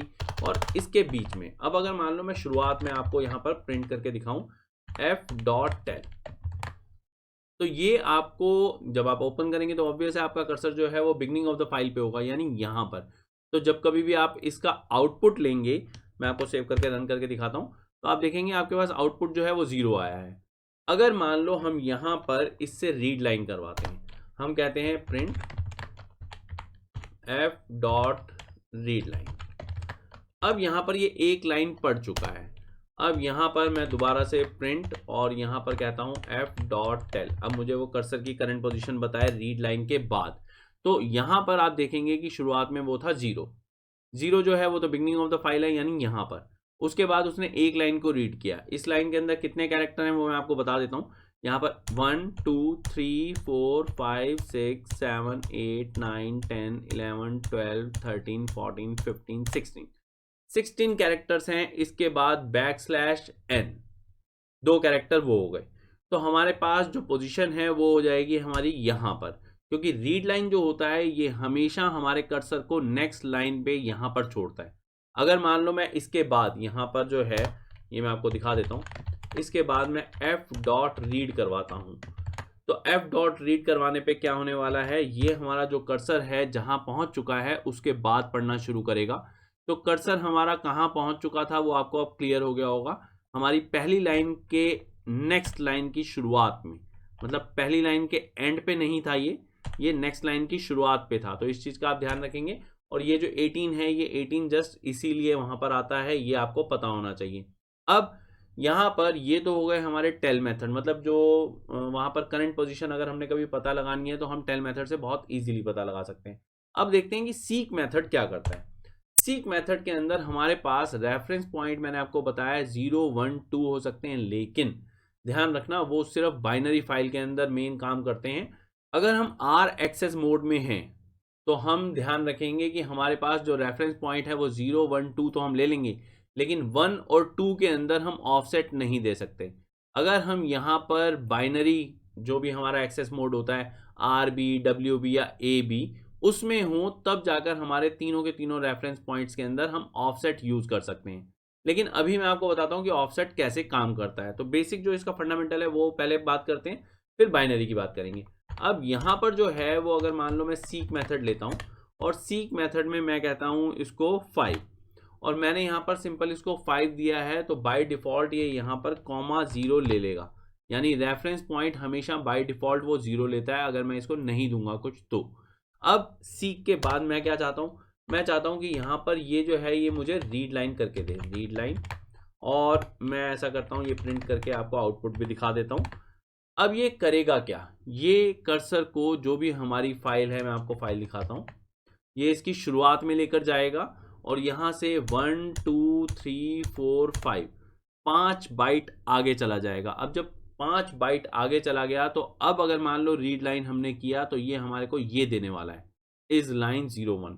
तो अब मैं आपको यहाँ पर ये सेव करके रन करके दिखाता हूँ, और आप देख सकते हैं कि हमारा आउटपुट जो है वो इज लाइन 01 आ गया है। अब अगर मान लो मैं यहाँ पर, मैंने जैसा आपको बताया कि अगर मान लो मैं बाइनरी मोड में नहीं हूँ और मैं यहाँ से आगे मूव करना चाहता हूँ तो मैं नहीं कर सकता। अगर मैं मान लो यहाँ पर सीक में अगली जो लाइन है उसमें भी मैं दिस नहीं रीड करना चाहता, और मैं इस तरह से कमांड देके अब अगर मान लो मैं प्रिंट और यहाँ पर f.readline करता हूँ तो ये मुझे एक एरर जनरेट करके दे देगा। क्यों? क्योंकि नॉन ज़ीरो जो हमारे वहाँ पर नंबर्स होते हैं, सिर्फ एक ज़ीरो एक ऐसा नंबर है जो ये ले लेगा, बाकी जो भी नॉन ज़ीरो नंबर होंगे वो ये नहीं लेगा अगर हमने यहाँ पर इसको रेफरेंस पॉइंट 1 दिया हुआ है। अगर मान लो यहाँ पर मैं इसको 0 देता तो इसको कोई प्रॉब्लम नहीं होती, यहाँ पर ये आराम से मेरे को पूरी लाइन जो है वो रीड करके दे देता। लेकिन अब बात ये है कि अगर मान लो मैं ये नहीं पढ़ना चाहता तो मैं यहाँ पर क्या कर सकता हूँ। अगर मैं यहाँ पर मोड को चेंज कर दूँ, मैं यहाँ पर इसमें RB मोड में चला जाता हूँ, तो अब इसको कोई प्रॉब्लम नहीं होगी कुछ भी करने में। अगर मान लो मैं इसको कहता हूँ कि ये 5 जो लेटर्स है वो छोड़ दे करंट पोजीशन से।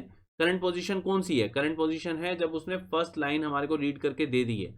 तो उसके बाद अगर मान लो मैं इसको 5 लेटर्स छोड़ने को कहता हूँ तो वो नेक्स्ट लाइन का दिस भी छोड़ देगा।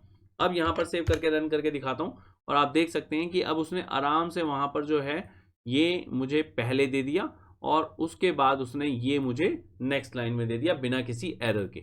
तो इस तरह से हमारा ये जो सीक मेथड है वो काम करता है। अब हम बात करते हैं क्या हम यहाँ पर ऑफसेट जो है वो नेगेटिव ले सकते हैं? बिल्कुल ले सकते हैं अगर हम बाइनरी मोड में है तो। जैसे अगर मान लो मैं आपको फिर दोबारा से फाइल जो है वो दिखा देता हूँ। मैं चाहता हूँ कि मैं सिर्फ यहाँ पर ये जो लास्ट के लेटर्स हैं इनको मैं रीड करूँ, तो यहाँ पर मैं क्या कर सकता हूँ, 1 2 3 4 5 6 7 8, मुझे यहाँ पर 8 बाइट जो है वो चाहिए। तो ठीक है, मैं यहाँ पर जो है f.seek और मैं यहाँ पर -8 देता हूँ और एंड ऑफ द फाइल से मैं इसको रीड करना चाहता हूँ तो मैं इस तरह से दूंगा। और अब मैं यहाँ पर प्रिंट और f.readline चाहूँ तो रीड लाइन, और अगर मैं रीड चाहूँ तो रीड, कोई भी मेथड यूज़ कर सकता हूँ। और आप देख सकते हैं कि मेरे पास वहाँ पर लाइन 03 जो है वो मेरे पास आउटपुट में आ गया है। तो अगर हम यहाँ पर बाइनरी मोड में हैं तो आप ध्यान रखेंगे कि 1 और 2 रेफरेंस पॉइंट्स काम करते हैं। अदरवाइज जो है वो सिर्फ 0 के साथ में हम ऑफसेट जो है वो दे सकते हैं, बाकी 1 और 2 के साथ में हम ऑफसेट नहीं दे सकते, सिर्फ 0 दे सकते हैं। तो इस तरह से हमारे टेल और सीक मेथड जो हैं वो काम करते हैं।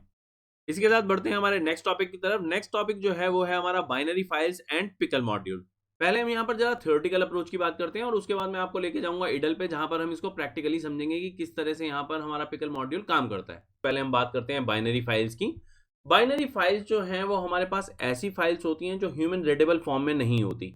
कई हमारी एप्लीकेशंस ऐसी होती हैं जिनके अंदर हमारे को टेक्स्ट फॉर्मेट नहीं चाहिए होता। अगर मान लीजिए आप फोटोशॉप में कोई ड्राइंग कर रहे हैं, कोई स्केचिंग कर रहे हैं, इल्यूस्ट्रेटर पे आप कोई काम कर रहे हैं, या कोई 3D आप मॉडलिंग कर रहे हैं, अगर अलग अलग मान लो हम एप्लीकेशंस की बात करते हैं, सिंपल मैं कहता हूँ अगर गेम खेल रहे हैं हम, तो गेम खेलते वक्त भी आपको कई बार जो है वो सेविंग की जरूरत पड़ जाती है। आप चाहते हैं कि आपकी करंट स्टेट जो है वो वहाँ पर सेव हो जाए, आप कौन से राउंड पे हैं, आपके पास कौन सा आर्मर है, कौन सा वेपन है, कितने एनिमीज आप मार चुके हैं, जो भी हम डेटा है वो स्टोर करना चाहते हैं। लेकिन हम नहीं चाहते कि हम उसको रीड करें, हम नहीं चाहेंगे कि ये सब कुछ हमारे को एक टेक्स्ट फॉर्मेट में मिले। लेकिन हाँ, जब हम उस गेम को खेल रहे हैं, मान लीजिए नेक्स्ट टाइम आप वो वाली गेम जो है वो ओपन करते हैं, तब आप चाहेंगे कि हाँ हमारे पास वो वाली फाइल कहीं ना कहीं स्टोर हो ताकि हम उसको रिट्रीव कर सकें उस गेम के अंदर। तो ऐसे में हमारे पास बाइनरी फाइल्स जो है वो हमारी हेल्प करती हैं। बाइनरी फाइल्स को बनाने के लिए या उनके अंदर डेटा जो है उसमें मैनिपुलेशन के लिए हमारे को चाहिए होता है पिकल मॉड्यूल। ये जो पिकल मॉड्यूल है ये पाइथन का कोई भी स्ट्रक्चर अगर हम लेते हैं, कोई भी ऑब्जेक्ट स्ट्रक्चर हो, भले वो ट्रिपल हो, भले वो डिक्शनरी हो, किसी भी तरह का पाइथन ऑब्जेक्ट जो है वो उसको वहां पर डेटा के अंदर स्टोर कर लेगा और फिर उसके बाद वही डेटा जो होगा यानी हमारी बाइनरी फाइल जो है उसको वापस अगर हमारे को चाहिए होगी तो रिट्रीव करने में हमारी हेल्प करता है। इस मॉड्यूल के अंदर हमारे पास दो प्रोसेस होती हैं, सीरियलाइजेशन एंड डीसीरियलाइजेशन। अगर हम सीरियलाइजेशन की बात करें तो सीरियलाइजेशन क्या करता है, जो भी हमारा पाइथन का डेटा है उस डेटा को वो वहां पर टेम्परेरी मेमोरी यानी रैम के अंदर लेकर जाएगा, जिसे हम कहते हैं स्ट्रीम ऑफ बाइट्स। ये जो स्ट्रीम ऑफ बाइट्स हैं सिंपल वो वाली हमारी जो डेटा है उसके छोटे छोटे टुकड़े हैं जो बाइनरी में गए हैं, और वो जो है वो एक बाइनरी फाइल के अंदर जो है वो वहां पर हमारी एक डिस्क के अंदर कहीं ना कहीं स्टोर हो गए हैं। अब उसको कहीं पर भी अगर मान लो हमने नेटवर्क में भेजना है, कहीं डेटाबेस में भेजना है, जो मर्जी हम चाहें उसका कर सकते हैं क्योंकि वो हमारी एक बाइनरी फाइल जो है वो स्टोर हो गई। इसी प्रोसेस को हम सीरियलाइजेशन या पिकलिंग कहते हैं। इसकी अगर उल्टी प्रोसेस की हम बात करें तो उसे बोलते हैं डीसीरियलाइजेशन या अनपिकलिंग। मतलब जो हमारे पास बाइनरी फाइल बन चुकी है उस बाइनरी फाइल में ओरिजिनल जो पाइथन हमारे ऑब्जेक्ट थे उनको अगर हम रिट्रीव करना चाहें तो वो हम आराम से करवा सकते हैं पिकल मॉड्यूल की हेल्प से, तो वो हमारा डीसीरियलाइजेशन हो जाता है। पिकल मॉड्यूल जो है वो बाइनरी फाइल के साथ में डील करता है। तो यहाँ पर रीडिंग और राइटिंग नहीं होती, बल्कि डेटा जो है वो डंप किया जाता है और डेटा जो है वो लोड किया जाता है। हम सिंपल अगर मान लो टर्म्स के अंदर बात करें, तो अगर आप टेक्स्ट फाइल जो है वो ऑलरेडी कर चुके हैं, तो आपको वहाँ पर पता होगा कि वहाँ पर राइटिंग के लिए हमारे पास राइट लाइन्स, रीडिंग के लिए रीड लाइन्स, ऐसे ऐसे मेथड होते हैं। लेकिन यहाँ पर जो है वो हमारे पास राइटिंग के लिए डंप मेथड होता है, और जो हमने वहाँ पर रीडिंग करनी होती है उसके लिए वहाँ पर लोड मेथड होता है। तो ये तो था इसका थ्योरेटिकल पार्ट। अब जरा प्रैक्टिकल पार्ट के लिए हम चलते हैं इडल पे। तो ये हम आ गए हैं इडल में। अब देखते हैं कि यहाँ पर बाइनरी फाइल जो है वो किस तरह से क्रिएट की जा सकती है और किस तरह से हम उसको हैंडल करते हैं। तो पहले हम यहाँ पर फाइल ऑब्जेक्ट बना लेते हैं, और ये बिल्कुल टेक्स्ट फाइल की तरह ही बनता है। इसके अंदर हमारे पास जो है हम नाम देंगे, अभी मैं नाम इसको बाइनरी फाइल दे देता हूँ, ताकि आपको पता चले कि मैं कौन सी फाइल जो है वहाँ पर किसके साथ हम मतलब डील कर रहे हैं। और यहाँ पर जो मोड होते हैं वो टेक्स्ट फाइल के, अगर आप मोड जानते हैं मतलब RWA, तो बिल्कुल उसी तरीके से यहाँ पर RB, WB और AB ये हमारे एक्सेस मोड होते हैं। WB मोड जो है वो वहाँ पर राइटिंग के लिए काम करता है। इस चीज़ का हम ध्यान रखेंगे कि हम जो राइटिंग बोलेंगे वो राइट हो नहीं रहा, बल्कि वहाँ पर डंपिंग हो रही है। अब ये जो है, अगर इसको मैं यहाँ पर f.close कर देता हूँ, तो यहाँ पर क्लोजिंग के बाद आप क्या देखेंगे कि ये वाली फाइल जो है वो क्रिएट हो जाती है। तो हम वहाँ पर अगर फोल्डर में जाएं, तो आप देखेंगे यहाँ पर हमारे पास बाइनरी फाइल आ गई है। लेकिन अगर मैं अभी के लिए इसको ओपन करूंगा तो इसके अंदर कुछ भी नहीं है, क्योंकि ये जो है ये हमारा एक ब्लैंक फाइल है। अब कोशिश करते हैं कि इसके अंदर कुछ ना कुछ जो है वो हम लिखें। लिखने के लिए हमें वहाँ पर मतलब जो डंपिंग है, इनफैक्ट उसके लिए हमारे को वहाँ पर एक मॉड्यूल चाहिए होता है। वो क्या है? Pickle module. अब ये हमने वहाँ पर इंपोर्ट कर लिया। हम इसके अंदर चाहते क्या है, मान लो हम यहाँ पर एक ट्रिपल ले लेते हैं। ट्रिपल जो है वो सिंपल मैं 3 नंबर्स की ले लेता हूँ, 1, 2 और 3। और इसी तरीके से एक मान लो लिस्ट बना लेते हैं, और लिस्ट के अंदर मैं चाहता हूँ यहाँ पर हमारे पास A और B और C, ये 3 कैरेक्टर्स जो हैं वो अलग अलग एलिमेंट की तरह जो हैं वो आ जाएं। ये मैंने एक ट्यूपल और एक लिस्ट ले ली। लेकिन अब इस ट्यूपल और लिस्ट को अगर मान लो मैं इस फाइल के अंदर ले जाना चाहता हूँ, तो मेरे पास क्या तरीका है? मुझे पिकल मॉड्यूल की हेल्प लेनी पड़ेगी, मुझे इसका डंप मेथड यूज़ करना पड़ेगा। इसमें मुझे 2 आर्ग्यूमेंट चाहिए होते हैं। सबसे पहले मुझे ऑब्जेक्ट बताना है कि मैं कौन सा ऑब्जेक्ट डंप करना चाहता हूँ। तो मैं मान लो T1 जो है वो चाह रहा हूँ। उसके बाद मुझे फाइल ऑब्जेक्ट बताना पड़ता है। तो कौन सी फाइल है मेरी? F फाइल है। तो F फाइल के अंदर यहाँ पर ट्यूपल जो है वो आ जाएगा, और इसी तरीके से मुझे वहाँ पर पिकल डॉट डंप, और फिर इसके अंदर जो है मान लो मैं लिस्ट 1 जो है डंप करना चाहता हूँ, तो मुझे फाइल ऑब्जेक्ट फिर दोबारा से देना पड़ेगा। और मैं सेव करके रन करता हूँ, तो ये दोनों के दोनों जो है वो अब एंटर हो चुके होंगे हमारी बाइनरी फाइल में। चल के देखते हैं। लेकिन प्रॉब्लम क्या होगी वो आपको मैं पहले ही बता चुका हूँ कि ये ह्यूमन रीडेबल फॉर्म नहीं होती। तो आप देख ही सकते हैं हमारे पास कुछ एब्सर्ड वैल्यूज जो हैं वो आ गई, कुछ स्पेशल कैरेक्टर्स हैं जिनको हम पढ़ नहीं सकते। अब अगर मान लो हम चाहते हैं कि इनको हम बाहर निकालें, जो भी डेटा हमने वहां पर दिया है सीरियलाइजेशन में उसको डीसीरियलाइज करें, अनपिकलिंग करें, मतलब हमारे पास वो ट्रिपल और वो लिस्ट जो है वो रीडेबल फॉर्म में आए। तो उसको हम किस तरह से ला सकते हैं? उसके लिए हमारे को यहाँ पर ये जो मोड है WB, इसे RB मोड में लेकर जाना होगा। क्योंकि ये फाइल बन चुकी है, तो अब हमारे को इस कमांड की कोई ज़रूरत नहीं है। इसको हम हटा सकते हैं और इसको हम यहाँ पर RB मोड में ले जा सकते हैं। ये जो ट्रिपल और लिस्ट है ये हमारे वहाँ पर जा चुके हैं ऑलरेडी। अब इसको रिट्रीव कैसे करना है उसको हम सोच रहे हैं। तो अब यहाँ पर हमारे पास जो मेथड होगा वो क्या है? वो है हमारा लोड मेथड। लोड मेथड में सिंपल हम वहाँ पर जो फाइल ऑब्जेक्ट है वो दे देते हैं। लेकिन अगर आपके पास एक से ज़्यादा डेटा है वहाँ पर जो आपने डंप करवाए हैं, तो आपको वो सारे नहीं मिलने वाले। जैसे मैं आपको यहाँ पर दिखाता हूँ, इसको मैं डेटा बोलता हूँ, और जब हम फाइल को क्लोज करते हैं तो अब मैं आपको यहाँ पर प्रिंट करवा के दिखाता हूँ कि डेटा जो है वो मेरे पास क्या आएगा। मैं सेव करके रन करता हूँ, तो आप देखेंगे हमारे पास पहला डेटा तो आ गया, दूसरा नहीं आया। क्यों नहीं आया?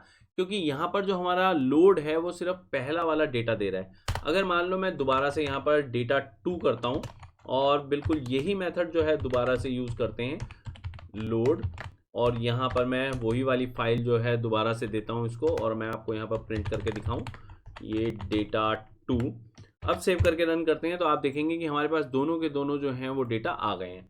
इसी के साथ ये कहा जा सकता है कि अब आपको ये बाइनरी फाइल जो है वो किस तरह से डंप की जाती है या लोड की जाती है वो आपको आ गई है। लेकिन यहाँ पर प्रॉब्लम क्या है कि अगर मान लो हमारे पास डंपिंग बहुत ज़्यादा बार हो रही है, मतलब कोई एक ऐसी बाइनरी फाइल है जिसके अंदर बहुत सारे ऑब्जेक्ट्स हैं, तो आप यहाँ पर डेटा 1, डेटा 2, डेटा 3 कहाँ तक लेकर जाएंगे? आपको क्या पता कि वहाँ पर कितने ऑब्जेक्ट्स हैं ऑलरेडी। तो ऐसे में ये जो हमारे पास मेथड है, ये मेथड अच्छा नहीं माना जाता, एफिशिएंट नहीं माना जाता। अगर हम टोटल डेटा रिट्रीव करना चाहते हैं जितना भी उस फाइल के अंदर है, तो हम यहाँ पर इसका जो स्ट्रक्चर है वो थोड़ा सा बदल देते हैं। क्या स्ट्रक्चर हम यूज़ करते हैं वो मैं आपको बताता हूँ। इसको पहले हम हटा देते हैं यहाँ से। इसके लिए हमारे को ट्राई ब्लॉक जो है वो लेना पड़ता है। क्यों लेना पड़ता है वो भी मैं आपको बता देता हूँ। और ये जो हमारे पास है इसके अंदर हम ऐसा करते हैं, इसको हम एक दूसरे क्लॉज के साथ में जो है वो ओपन करते हैं।